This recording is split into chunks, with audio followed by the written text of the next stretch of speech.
Nous allons commencer avec Guillaume Affringue. Merci Guillaume de bien vouloir nous rejoindre. Alors vous avez 40 ans, originaire de Croix, vous avez un master en droit des affaires à l'Université catholique de Lille, la Cato, puis un MBA à l'ESCP, l'École supérieure de commerce de Paris. Vous avez fait, malgré votre jeune âge, vous avez fait beaucoup de choses déjà dans votre vie professionnelle. Un petit passage au cabinet de Jacques Attali, ça c'est pour la bonne bouche. Et puis du management de transition. Et puis un cabinet conseil en investissement pendant 7 ans en Belgique. Et puis le cabinet M2I, une licorne en agrotech qui a beaucoup travaillé sur les alternatives aux pesticides, aux produits phytosanitaires, en utilisant les odeurs, les phéromones qu'ont les animaux et pas les hommes. C'est une bonne chose.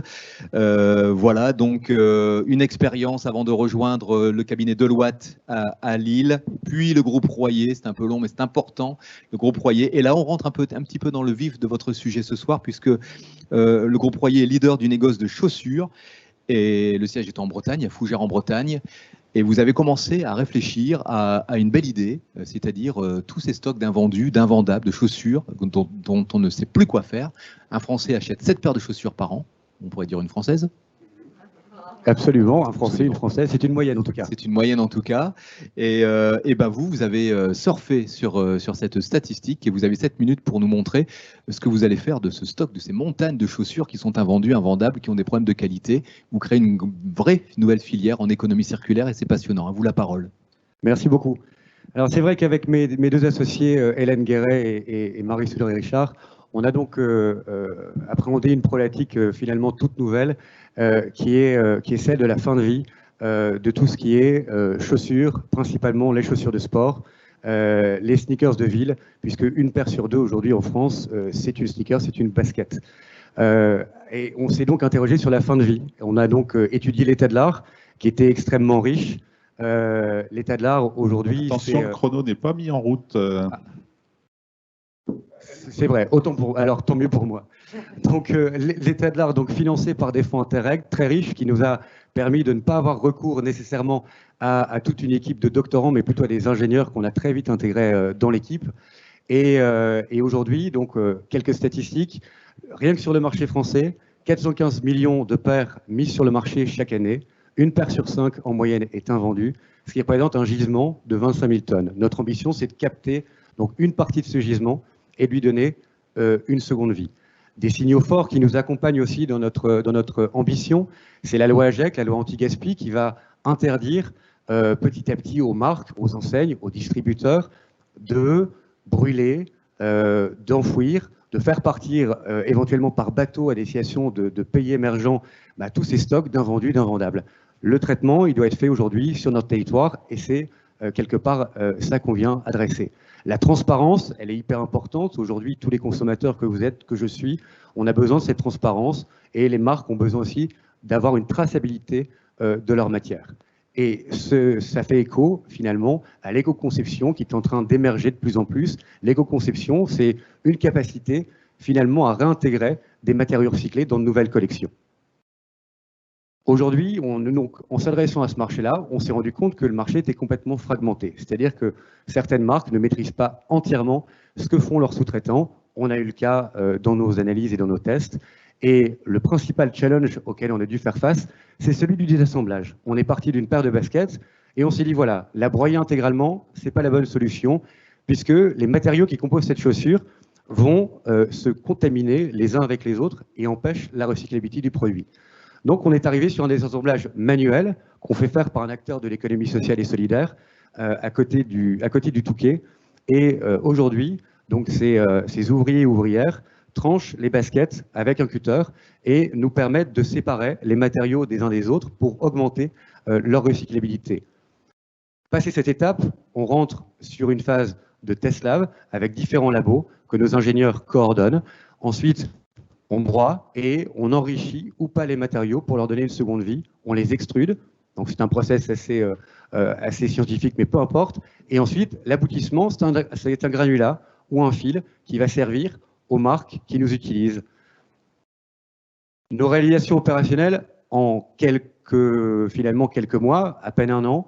On est aujourd'hui en partenariat avec 12 marques, donc 12 contrats. On a traité 3 tonnes de matière. Notre chaîne est complètement opérationnel et nous sommes sur donc 10 tests en laboratoire dont les premiers résultats viennent d'arriver. Nos marques partenaires, et là aussi elles sont nombreuses, elles sont variées. On a des acteurs du luxe dont on ne peut pas parler puisqu'on est sous accord de confidentialité, pardon. Et puis des acteurs un peu plus grand public comme Puma. Et aujourd'hui, les marques continuent d'affluer, et notamment des retailers, ce qui est un phénomène qu'on n'avait pas anticipé. Notre business model, il est assez simple, il repose sur 3 piliers. C'est catalysé à travers notre bureau d'études qui vient apporter des solutions de A à Z en fonction des problématiques et des attentes des marques. Avec 2 solutions, une boucle fermée, c'est-à-dire les marques réutilisent les matériaux issus de leur propre collection, que ce soit des invendus, des invendables ou des paires usagées, ou une boucle ouverte, où là, c'est nous qui récupérons les matières et qui les tradons sur un marché secondaire, un peu comme ce qu'on fait sur le PET, donc les bouteilles en plastique. Ensuite, on délivre avec le recyclage, et là aussi, un nouveau canal de revenus sur une facturation à la tonne, et la production, donc le trading, je ne reviens pas là-dessus. Notre business model, il est extrêmement vertueux. Au plus on capte de gisement, au plus on progresse en R&D, au plus on améliore nos techniques de désassemblage pour passer finalement du manuel à une automatisation, au plus on se rapproche des prix des polymères vierges ou des thermoplastiques vierges. Et c'est toute l'ambition pour que ces polymères soient utilisés dans de nouvelles collections. Notre besoin en financement, c'est le nerf de la guerre. On l'a évalué à 1,5 million. Vous le voyez, c'est principalement pour industrialiser et soutenir notre effort en R&D. Les deux sont intimement liés. On l'a encore une fois ventilé. Nous, en tant qu'actionnaires, nous apportons 90 000 € dans une première augmentation de capital et nous attendons des fonds ou des business angels sur 750 000 € et une obligation convertible ou une dette équivalente à 510 000 €. Nos milestones, vous le voyez, donc je n'ai pas besoin de revenir dessus, ils sont très ambitieux, ils sont à la hauteur de la taille de notre marché avec donc une levée de 20 à 50 millions prévue pour 2025. Nos experts, nos 2 ingénieurs qui nous ont rejoints et qui travaillent aujourd'hui à Paris avec mes associés, et notre comité scientifique, avec notamment le patron du footwear chez Arkema et Pierre Castillon, qui est le président fondateur de l'Académie des sciences.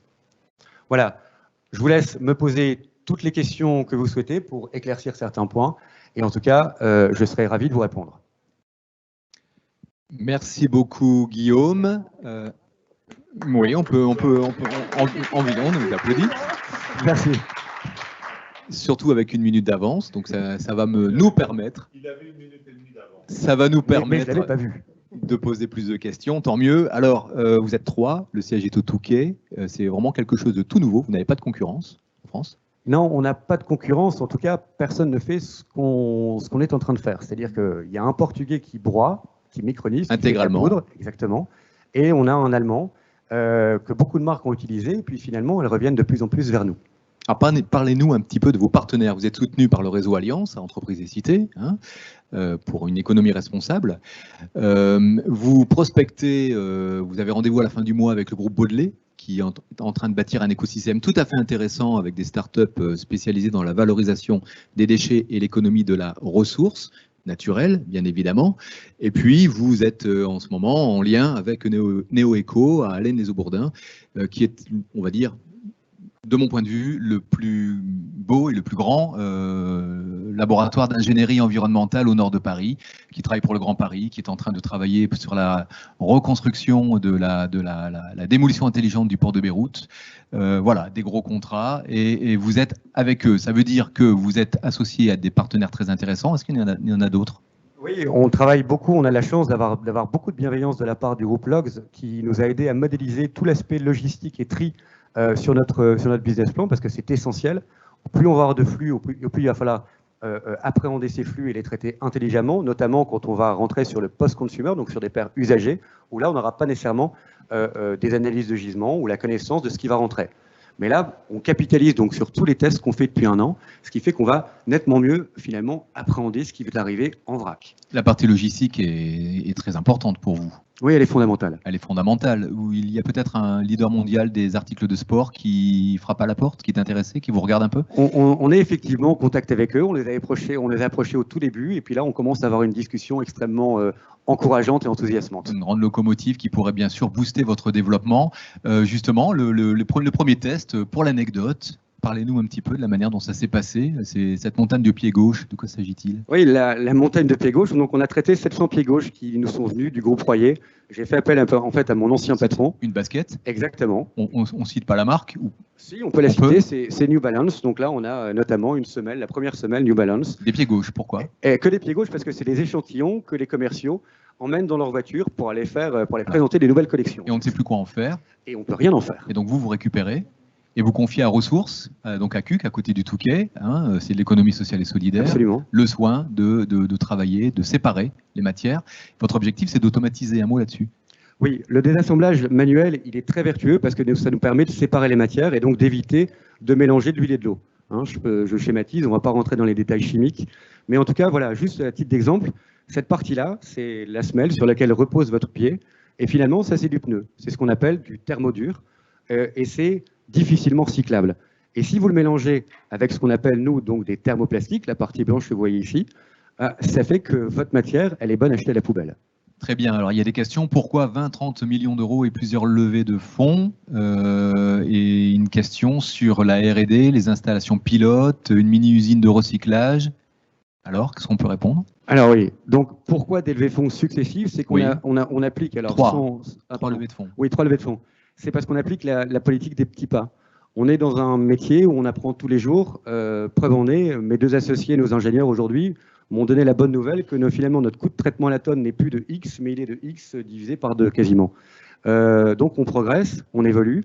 Il y a la R&D qui coûte cher, qui est importante, et ensuite il y a l'achat des machines, puisque l'ambition c'est lever de fonds. Vous avez vu qu'on avait créé une chaîne avec différents maillons, c'est d'internaliser ces maillons au fur et à mesure. D'où l'importance aussi d'aller discuter avec le groupe Baudelaire, notamment sur toute la partie exclusion qu'on ne maîtrise pas encore. Donc il y a une partie de votre production qui pourrait être également en trading? Absolument. Pour ce que vous ne savez pas placer en filière de recyclage, c'est ça? Oui.